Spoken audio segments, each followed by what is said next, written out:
여러분, 세상이 아주 많이 빨리빨리 변화되고 있습니다. 저도 비교적 젊다고 생각하는데 세상의 속도를 따라갈 수가 없어요. 우리 젊은이들 보면은 얼마나 빠르게 모든 것들을 하는지 모르겠어요. 세상이 내가 믿었던 것이 지금에 와서는 그게 아니구나라는 것이 막 밝혀질 때가 있어요. 그래서 참 이렇게 세상의 속도에 따라서 발맞춰 간다는 게 참 쉽지 않아요. 그럼에도 여러분, 그럼에도 불구하고 우리가 하나님께 갖고 있는 신앙의 중심은 잘 붙잡고 가야 돼요. 세상의 흐름이 아주 심하게 흘러갈지라도 저와 여러분이 하나님을 향한 그 신실한 믿음을 잃어버리면 안 됩니다. 때로는 다 믿음대로 산다 하면서도 세상의 물결 따라 살아감으로 인해서 그 하나님을 향한 그 중심이 흔들리는 사람도 있습니다. 오늘 제가 여러분과 함께 말씀을 나누고자 하는 메시지의 초점은 신앙이 흔들리지 말라는 거예요. 신앙이 흔들리지 말라. 신앙생활 오래 한 사람도 어느 순간 흔들릴 때가 있어요. 그래서 자기 자신도 실망합니다. 내가 신앙생활 꽤 오래 했는데 이거밖에 되지 않나. 또 여러 가지로 내가 하나님 말씀을 잘 안다고 하면서도 잘 모를 때가 있어요. 하나님에 대해서 경험했음에도 불구하고 또 하나님에 대해서 모를 때가 많아요. 중요한 것은 우리의 신앙이 흔들리지 말아야 돼요. 아주 확고히 반석에 세워지는 귀한 신앙이 되기 위해서 오늘 하나님과 말씀 함께 대했으면 좋겠습니다. 저 모니터 볼륨 조금만 올려줄래요? 제 모니터 볼륨 조금만. 네. 난로 소리 좀 커가지고. 잘 들리시죠? 잘 들리시죠? 됐습니다. 오늘 본문의 말씀은 골로새서입니다. 이 골로새서는 여러분 우리가 착각하기 쉬운데 이 골로새서는 사도 바울이 썼지만 이 골로새 교인들에게 썼지만 사도 바울이 세운 교회는 아니에요. 그러니까 사도 바울이 세운 교회가 아닌데도 사도 바울이 골로새 교회 성도들에게 편지를 씁니다. 이야기의 흐름은 그래요. 이 골로새 교회를 세운 사람이 사도 바울의 제자격인 에바브라라는 사람이 있습니다. 그 에바브라가 사도 바울이 에베소에서 복음을 전할 때에 그때 은혜 받았어요. 그때 예수님을 영접했어요. 그리고 그 예수님을 영접하고 그 복음의 마음을 가지고 고향 땅 골로새에 가가지고 하나님의 은혜로 세운 교회가 골로새 교회입니다. 하나님께서 골로새 교회를 사랑해 주셔서 성도들의 믿음으로 잘 성장하게 했어요. 그러나 어느 순간 골로새 교회 안에 이단들이 들어오기 시작합니다. 그리고 나서 교회를 아주 힘들게 만들어요. 성도들의 믿음을 뿌리채 막 흔들어 버립니다. 그 소식을 사도 바울이 로마 감옥에서 듣고 그들을 향해서 눈물로 기도하며 쓴 편지가 골로새서예요. 그래서 이 골로새서는 옥중서신이라고 그래요. 로마 감옥에 있을 때에 자기가 세웠진 않았지만 누군가로부터 이 골로새 교회가 이 복음의 위기를 느꼈다고 여겼을 때에 그 교회를 위해서 간절함으로 쓴 편지가 골로새서입니다. 이 골로새서를 보면은 핵심적인 단어가 그리스도입니다. 그 골로새 교회 안에 이단이 세 무리가 있었어요. 오늘 여러분은 이렇게 이 세 부류의 그 이단을 다 얘기하면 1시간도 좀 모자랍니다. 그래서 짧게 얘기하면은 첫 번째, 골로새 교회의 이단은 세상적인 어떤 헛된 속임수와 철학으로 성도들을 괴롭힌 거예요. 여러분 나중에도 얘기해, 이 철학이 우리가 배우는 그 학문적인 철학이 아닙니다. 다른 거를 의미해요. 그들은 하나님을 알아가고 하나님 말씀을 알아가면서 논리적으로 따지기 시작합니다. 그래서 하나님이 홍해를 갈았던 건 인정하지 않아요. 왜요? 과학적으로 증명이 안 된 것은 인정하지 않아요. 그러니까 성경을 보고 하나님을 보면서 정말 우리 인간적이고 논리적으로 이해가 되는 부분들만 그거 가지고 구원받는다고 생각하는 거예요. 근데 거기에서 이 골로새 교회 성도들이 흔들리기 시작합니다. 그래, 맞아. 어떻게 홍해 사건이 일어나?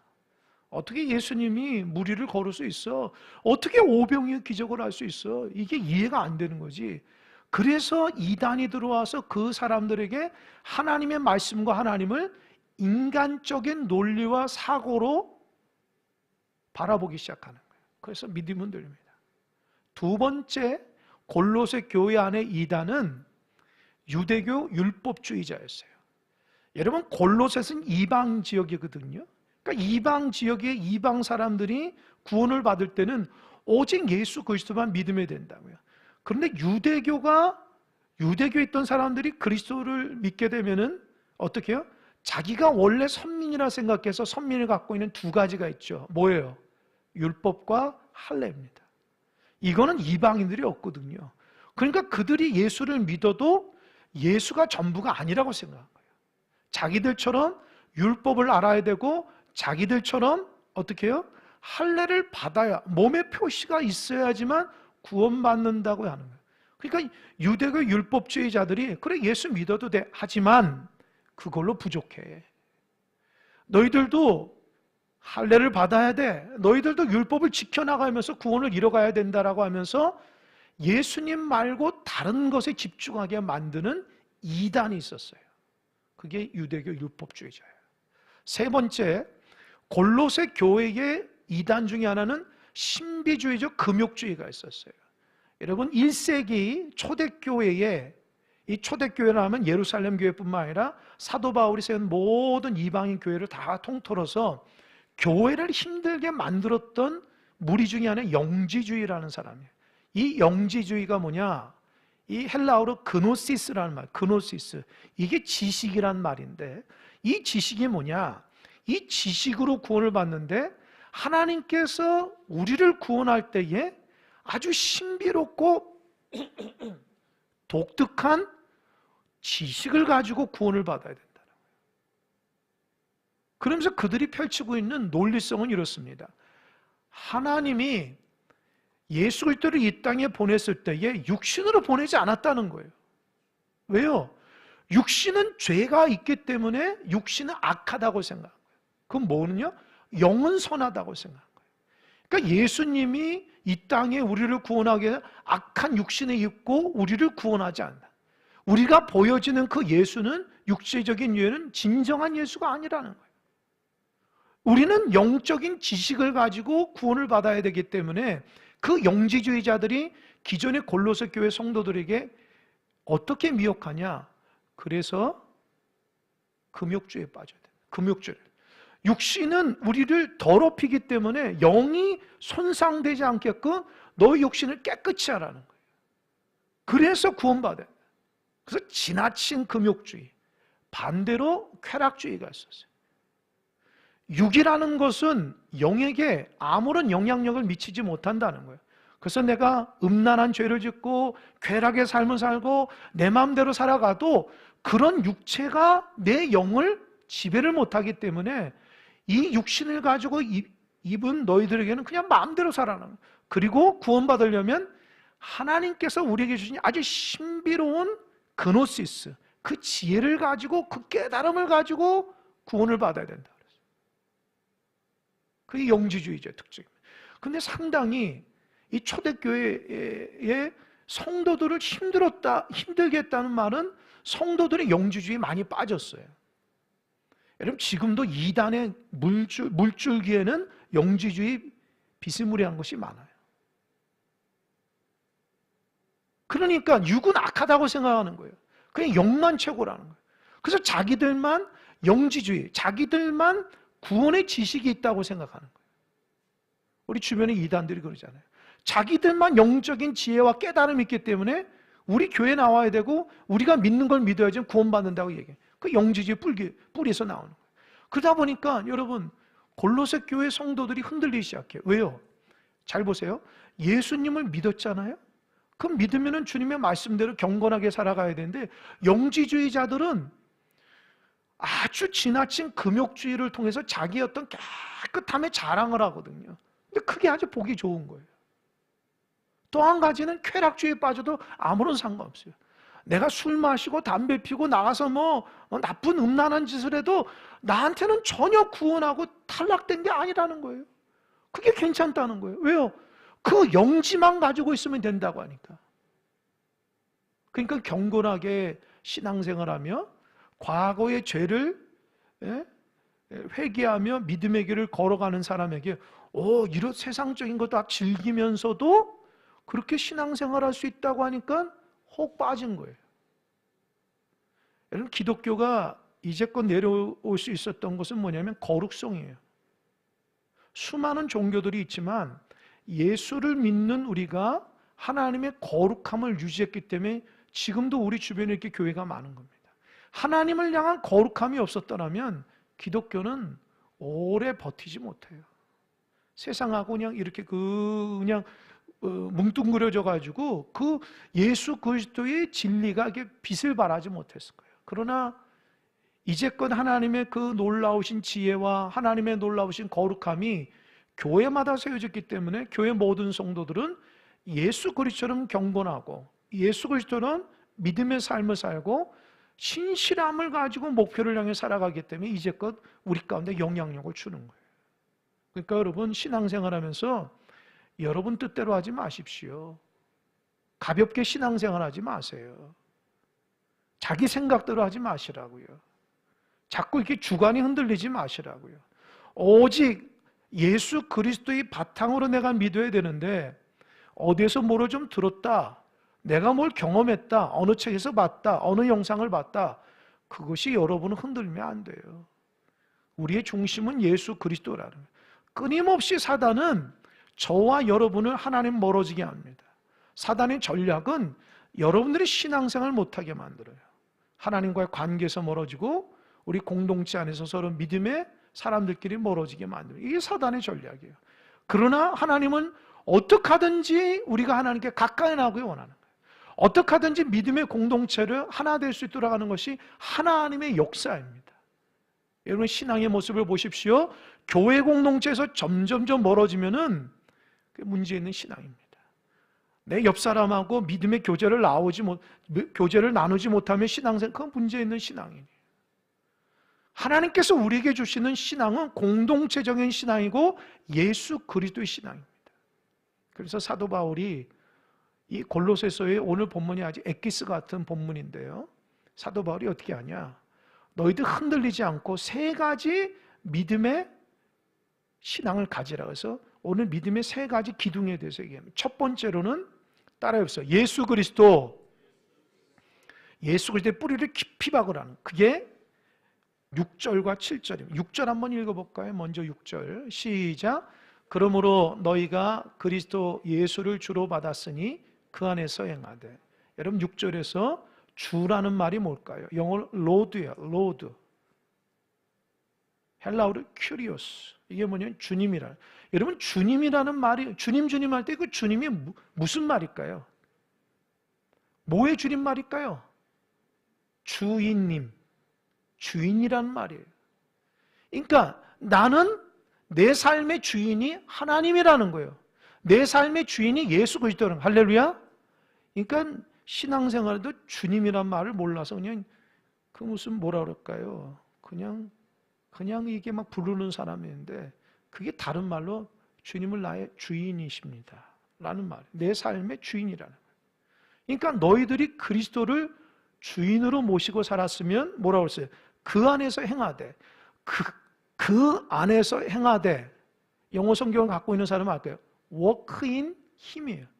그 예수님과 걸어가라는 거예요. 이 걸어가라는 뜻이 단순히 손 붙잡고 가라는 게 아니라 더 깊이 얘기하자면 주님과 연합을 이루라는 거예요. 하나가 되라는 거예요.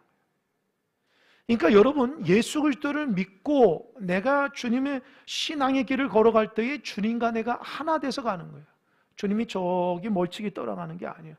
내가 예수님을 내 삶의 주인으로 모시면 이제는 나의 생각과 나의 사고와 나의 말과 행동의 중심이 뭐예요? 오직 예수 그리스도와 하나 된다는 거예요. 그게 변화된 신앙의 삶입니다. 그럼 구체적으로 주님과 함께 동행하는 뭘까? 그게 7절입니다. 오늘 7절이 중요한 말씀인데요. 7절 한번 다 같이 읽어보겠습니다. 시작. 그 안에 뿌리를 박으며 세움을 받아 교훈을 받은 대로 믿음에 굳게 서서 감사함을 넘치게 하라. 여러분, 7절에서 네 가지를 얘기합니다. 네 가지. 첫 번째 뭐냐? 뿌리. 따라해. 뿌리, 세움, 믿음, 감사. 이 네 가지. 그러니까 신앙의 성장 단계가 첫 번째로는 예수를 믿으면 믿음의 뿌리가 들어가요. 그러니까 여러분 예수를 처음 믿을 때에 어떻게 하냐? 내 중심이 그리스도에게 이렇게 뿌리를 내는 거예요. 그 신앙생활하면서 잘 들어보십시오. 신앙생활할 때에 예수님을 내 삶의 주인으로 뿌리를 내리지 않고 겉모양으로 신앙생활하는 사람 다 넘어집니다.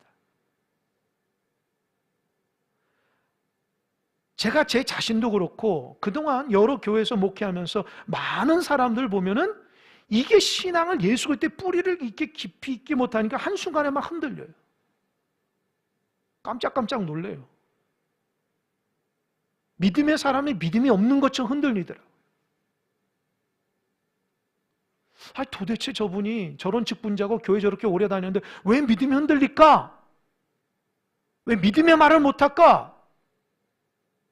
왜 변화되지 못할까? 이게 보니까 예수 그리스도의 뿌리를 내리지 않는 거예요. 여러분 신앙생활은 잘 드십시오. 주님께 내 뿌리를 깊이 내리는 거예요. 이 뿌리가 아니라 자꾸 겉모양만 드러내려고 하면요, 조금만 고난하면 다 넘어져요. 부끄러움 당한다고요. 여러분 아프리카에 보면은 이 대낮에 낮의 온도가 40도에서 50도까지 올라간다고 하는데 그 땡볕에도 어떻게 나무가 살아있을까? 그 물도 비도 많이 오지 않은 그 아프리카 보면 사바나 같은 곳에 보면은 아주 울창하게 나무가 큰 나무가 이렇게 여러분 우산 모양으로 이렇게 크게 있는 나무들이 있잖아요. 그게 무슨 나무냐? 아카시아라는. 우리가 생각하는 아카시아가 조금 용어가 다른 것 같아요. 식물학자들이 다른 건 다 죽어가는 그 나무가 어떻게 그렇게 잘 살아갈 수 있을까 연구를 해보니까 그 나무 밑에 뿌리를 보니까 주로 이 직선으로 60m하고 100m까지 뿌리를 내린대요. 이야, 이 뿌리가 60m하고 100m까지 뿌리가 내는데 그 밑에가 뭐가냐? 지하수가 오른다는 거예요. 그러니까 그 아프리카의 그 아카시아 나무는 다른 나무가 다 말라 죽을 때에 그 나무는 그렇게 푸르를 수 있었던 이유가 뭐예요?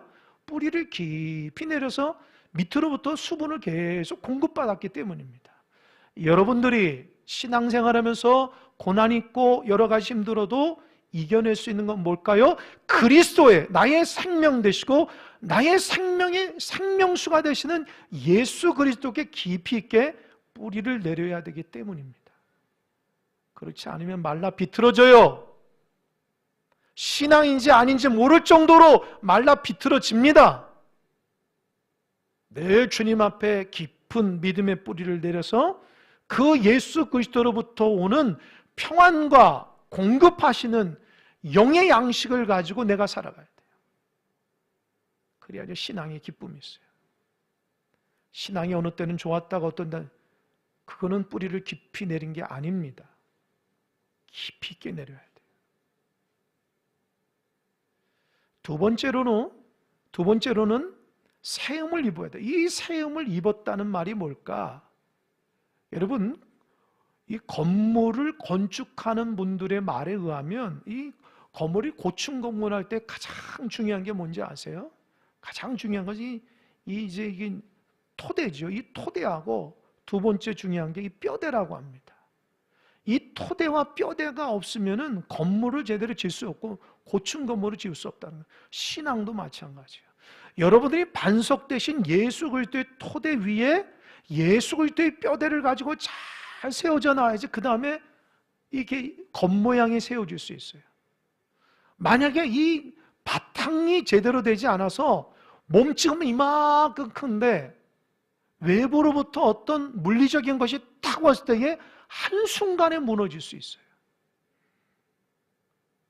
여러분, 그리스도의 참된 신앙은 주님의 뼈대를 잘 세워나가야 돼요. 여러분의 종교적 경험이 중요한 게 아니에요. 내 안에 예수 그리스도의 뼈대가 중요한 거예요.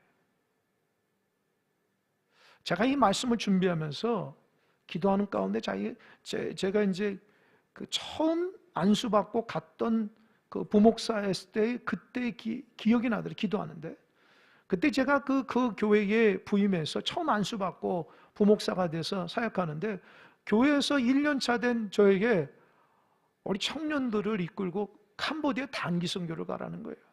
그래서 저는 그때 외국에 한 번도 나가지 못했어요. 그래서 이제 겁이 나서 아유 다른 부목사님 가십시오 하더니 그 목사님이 저는 갔다 왔습니다 그런 거예요. 그랬더니 이제 제 차례가 된 거죠. 그래서 제가 가는데 막 준비하면서 막 힘들었어요.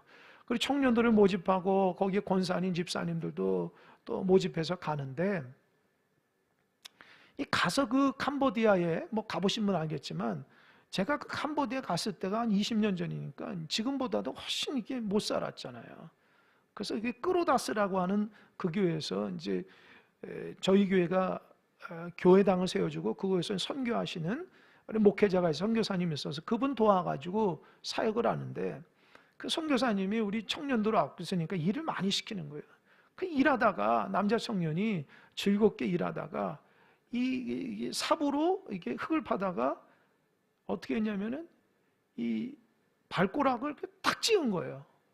그러니까 그냥 피가 쫙 나가지고 그 당시만 해도 캄보디아가 그 의료 시설이 안 좋으니까 선교사님 와서 큰일 났다 하면서 이렇게 막 이렇게 해주면서 병원 가자. 병원에서 가보니까 마취도 안 하고 그냥 이렇게 바늘 같은 거 이렇게 그 뭐지요? 그 낚시 바늘 거죠. 그걸로 꼬매는 거예요. 그래서 야, 너 그렇게 할 수 있겠냐? 아유, 그냥 해달라고. 이게 또 벌어지면 안 돼. 그렇게 해서 막 했어요. 그리고 그 아이가 어떻게 되냐? 뭘 하냐? 그 일도 못하고 그냥 거기 계속 있는 거예요. 그러면서도 우리 공동체 미안하다고 아니 괜찮다 넌 쉬라고 그러면서 한 일주일 동안 거기 있으면서 그 친구는 이게 뭡니까? 다리가 다치니까 이게 본당에서 이게 혼자 이렇게 에어컨 쓰면서 놀고 우리 다른 사람들은 아주 열심히 일했어요. 뭐 저녁에 같이 집회도 하는데 근데 집에 갔죠. 근데 제가 미안한 거예요. 그 친구한테. 물론 자기가 잘못했다 그랬지만 인솔한 제 잘못이 있으니까 그 부모님한테 전화를 드리니 그 부모님이 교회 나온 지 얼마 되지 않았거든요. 그래서 혹시 아들이 이렇게 다쳐가지고 이게 굉장히 마음이 심해서 이 뭐라 그럴까요? 이 교회를 안 나오면 어떡해? 그런 걱정으로 제가 전화를 드렸어요. 우리 성도님, 아들이 이렇게 다쳤는데 아유 죄송합니다. 제가 잘 옆에서 지키고 보자야 되는데 그 점도 죄송합니다. 용서해달라고 하니까 그 처음 교회 나온 성도님이 그런 거예요. 남자분이 아이고 목사님 괜찮습니다. 다칠 수도 있죠. 또 다른 데 아니고 선교하다 그러더니 얼마나 감사해요. 괜찮아요. 보니까 자 아물면 됩니다. 그러면서 저한테 뭐라 얘기냐면 아유 목사님 교회 성지인지 얼마나 힘들겠어요. 선교 가가지고 막 우리 아들처럼 이렇게 말썽 끼워서 더 죄송합니다 라고 얘기하니까 제가 위로를 받았어요. 그리고 전화를 끊고 기도가 돼요. 하나님 감사합니다. 그래서 제가 그 새 가족 온 지 얼마 안 되는 그분의 이 마음속에 혹시 조금이라도 환경 가운데 흔들리면 안 된다 생각해서 걱정이 되면 그분은 그래도 하나님 중심으로 믿음 생활을 하고 있구나라는 생각이 드는 거예요. 그 예수를 믿으려고 작정해서 처음 신앙을 갖고 있는 그 마음속에 주님께서 그 중심에 자리 잡고 있구나. 하나님의 관점으로 보고 있구나. 선교하다가 그렇게 됐다고 하는 말을 하면서 내 마음속에 그래도 하나님 중심의 그 마음속에 뼈대를 갖고 있구나라는 생각이 얼마나 감사한지 몰라요. 근데 나중에 비슷한 문제로 교회 안에 중직자 그런 문제 있을 때는 난리가 나더라고요. 제가 다 얘기하지 않겠습니다. 진짜 예수 그리스도를 내 마음속에 주인으로 모시고 있으면 그의 생각과 그의 마음과 그의 뜻이 주님 안에서 아름답게 신앙의 삶을 잘 만들어져 간다는 거예요. 여러분, 신앙이라는 게 그겁니다. 내가 하나님 말씀을 알고 종교적 경험이 중요한 게 아니라 내가 지금 예수님과 함께 뿌리를 깊이 내리고 진짜 예수님과 함께 뼈대를 세워가는 신앙인지를 보십시오.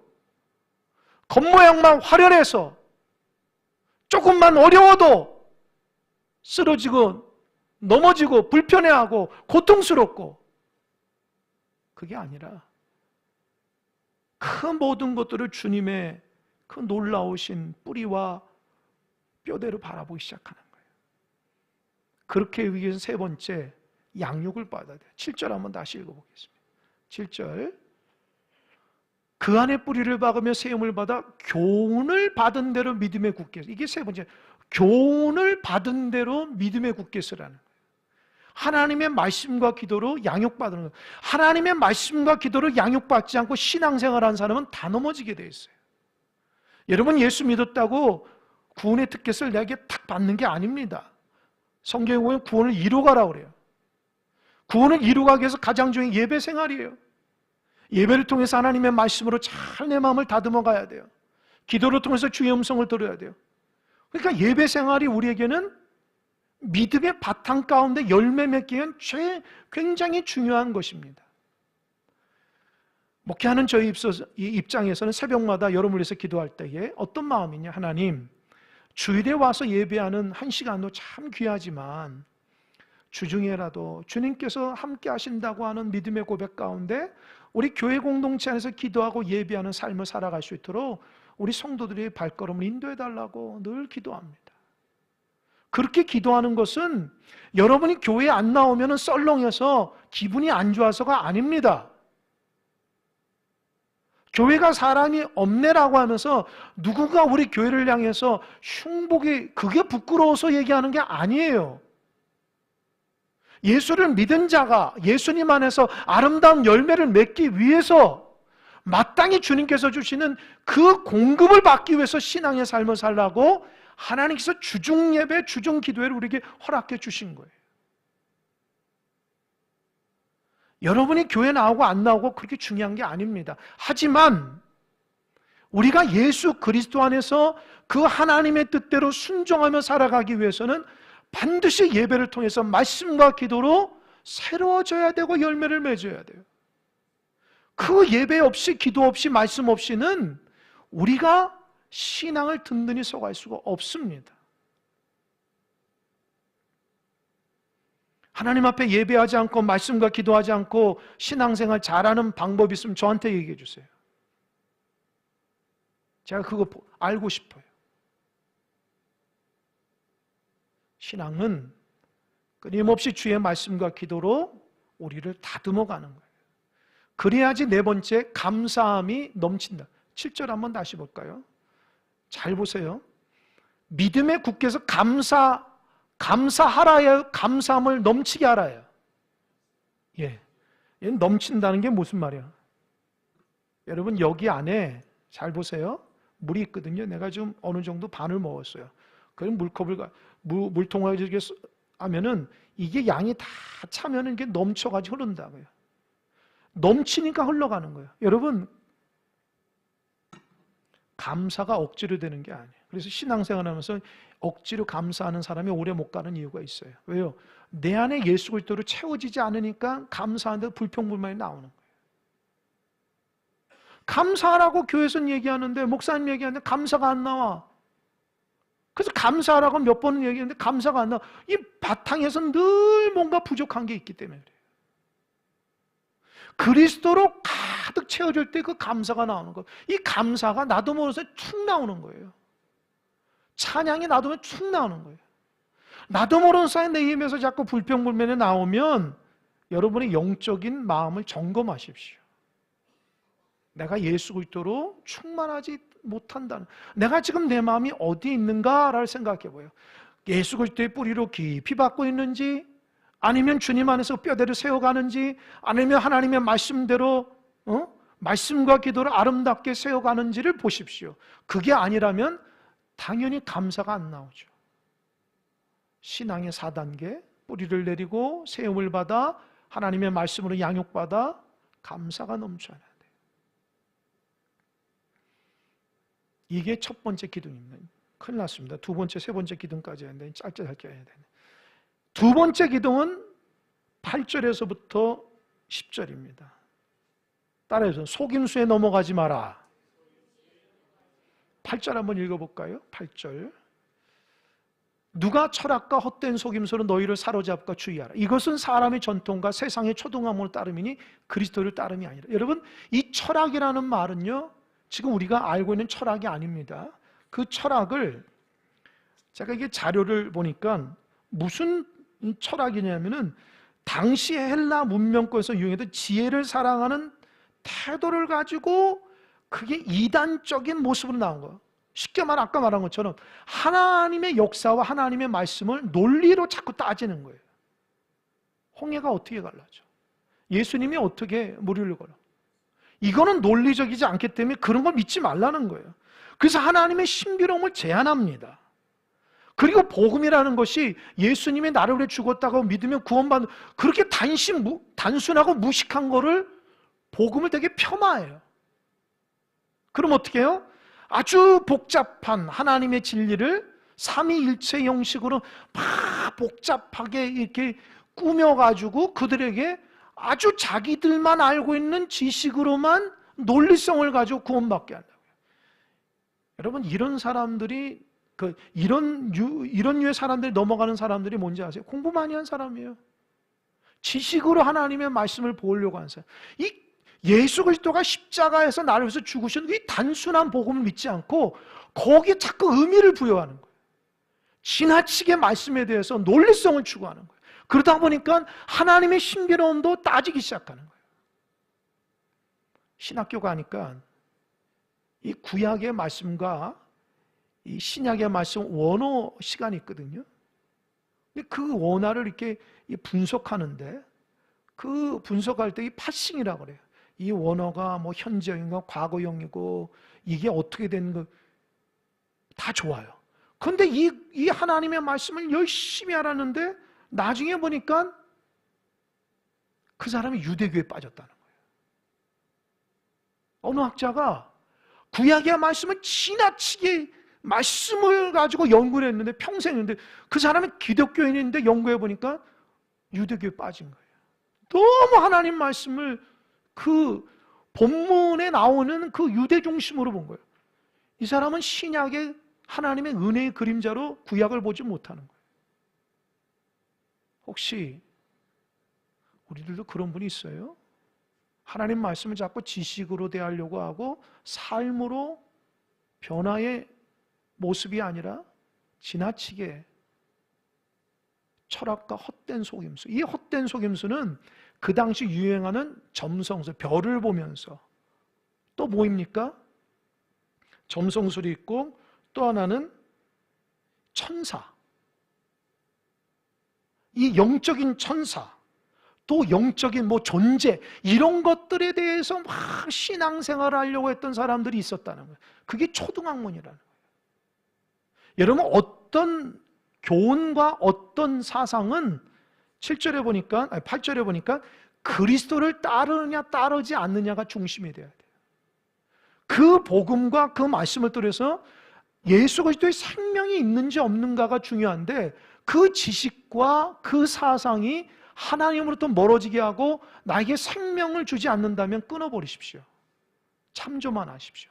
골로새 교회 안에 이런 이단들이 있었다는 거예요. 이런 이단들을 사도 바울이 9절에서 말합니다. 9절, 그 안에는 신성의 모든 충만이 육체를 고하시고 너희도 그 안에서 충만하여졌으니 그는 모든 통치자와 권세의 머리시라. 이게 무슨 말이냐? 9절 다시 한번 보십시오. 그 안에, 그가 누구예요? 예수 그리스도 안에는 신성의 모든 충만이 육체로 가는. 여러분, 저 좀 보세요.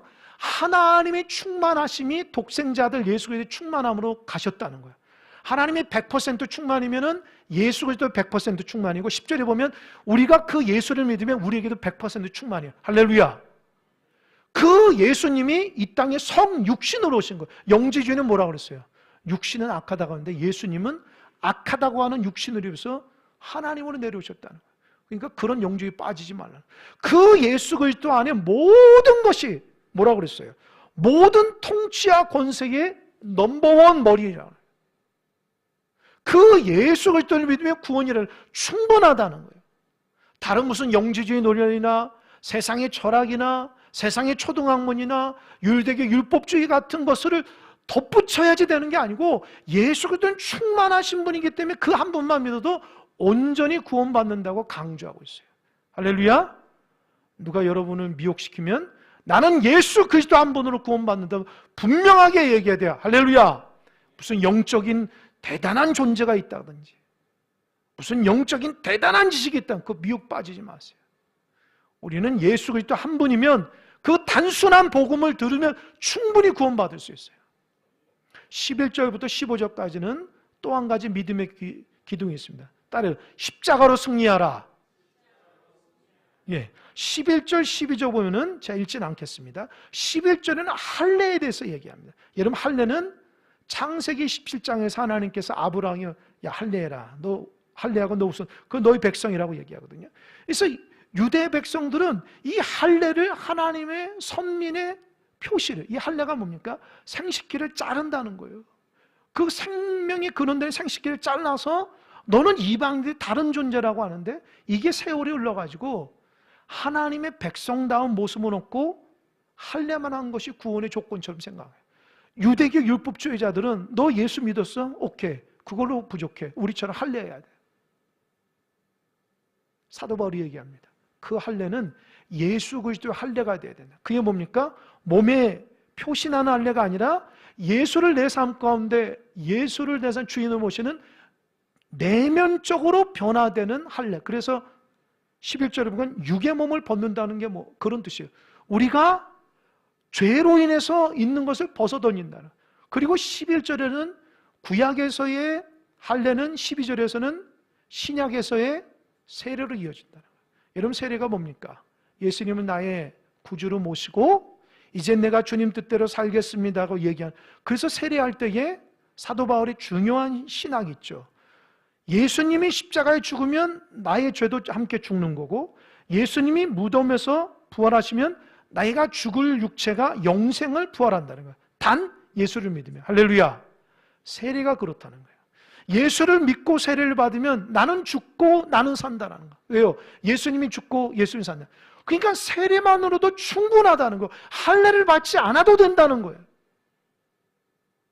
예수님을 믿겠다고 세례받은 우리가 내가 죽음의 문제, 죄의 문제 해결했는데 무슨 할례가 따로 있냐는 거예요.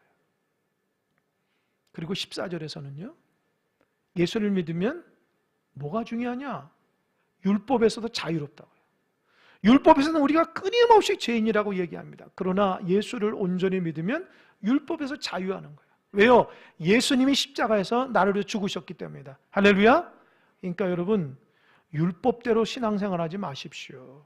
무엇을 해야 하는가 안 하는가에 대해서 자기 자신을 체크하는 것 중요한, 그것이 예수 그리스도 앞장서면 안 돼요. 십자가보다 앞장서면 안 돼요. 우리는 열심히 한다고 구원받지 못해요. 예수님이 나의 십자가에 죽으셨기 때문에 그 은혜로 구원받은 거예요. 할렐루야. 그러니까 그 은혜를 가지고 있어야 돼요. 마지막 15절에서는 십자가가 사단을 무찌른다. 마지막 15절 한번 함께 읽겠습니다. 시작.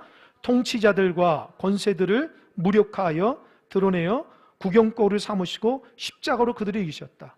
여기서 통치자 권세들은 사탄이에요. 사탄을 무력화한다.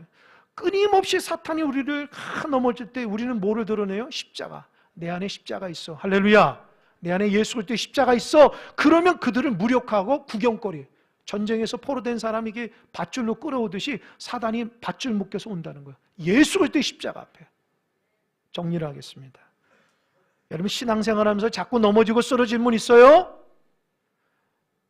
세상에 어떤 것이 자꾸 여러분 흔들려고 합니까? 누가 옆에 이런 말 한다고 자꾸 흔들리는 사람 있어요? 줏대가 조금 흔들리는 사람 있어요? 오직 예수 그리스도 안에서 뿌리를 내리는 신앙인 되시기 바랍니다. 여러분, 미혹하는 거 벗어버리고 초등학문이에요. 또 십자가만이 우리를 구원한다는 거 잊지 마시기 바랍니다. 우리가 하나님 볼 때 가장 복되고 귀한 하나님의 사람입니다. 여러분, 넘어지지 마시고 마음의 기쁨과 감사로 승리하는 여러분 다 되시길 바랍니다. 할렐루야. 기도하겠습니다.